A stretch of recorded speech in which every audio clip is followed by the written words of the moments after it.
The 4th Gen Camaro is one of those cars that has every possible design cue from its era. Much like the 3rd Gen so well represented the 80s with all sharp angles and straight lines, the 4th Gen was as 90s as they came.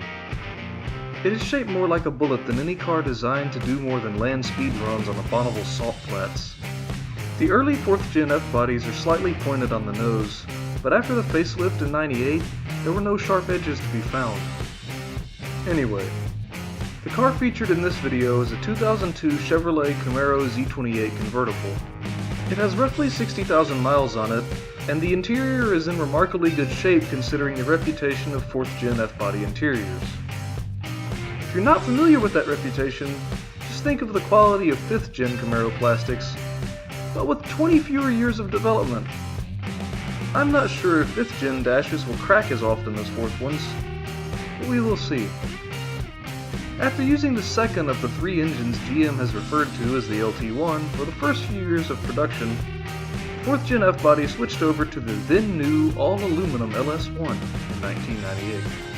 Depending on which model of the Camaro or Firebird you bought, the LS1 had horsepower ranging from 310 to 335 and torque from 340 to 350. In the 2002 Z28 Camaro, the LS1 made 310 horsepower at 5,200 RPMs and 340 pound-feet of torque at 4,000 RPM. Today Camaros make quite a bit more power, but those were good numbers for the early 2000s, especially compared to the 4.6-liter Mustangs. However, I do have to give the nod to the modular engine on the exhaust note, and I would play an example of the Camaros now, but it was really windy when I filmed this video. You probably know what a stock LS1 sounds like anyway. The transmission is GM's 4L60E automatic. You could have opted for the Borg-Warner T56 6-speed manual, but the original owner of this car didn't.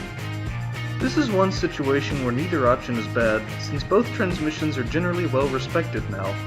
It all comes down to whether you have to have a stick shift or if you just want to cruise and not worry about rolling your own gears.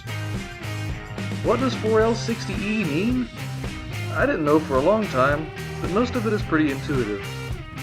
4 forward gears, longitudinally mounted, and electronically controlled transmission.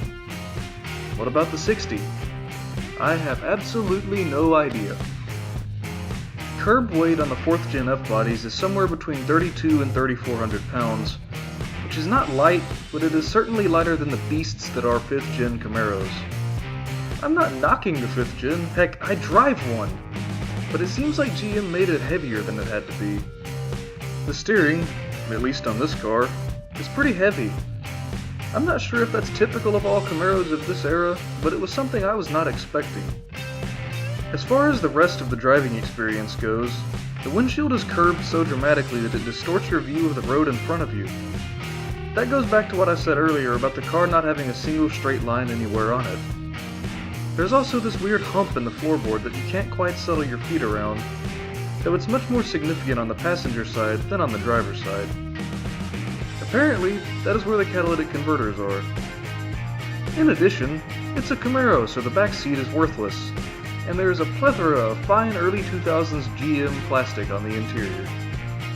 Side impact safety standards are not what they are today in 2002, so resting your arm on that hard black plastic door panel does not require contorting your body to an unnatural position when you're cruising backroads with the top down. This car has a monsoon stereo system, which was locked when we got the car for some reason, and it had a CD from the relatively obscure country group The Tractors in it.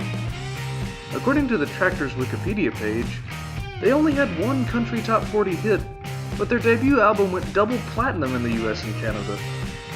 It's definitely a stretch, but I think that is representative of how the 4th Gen Camaro is in today's market.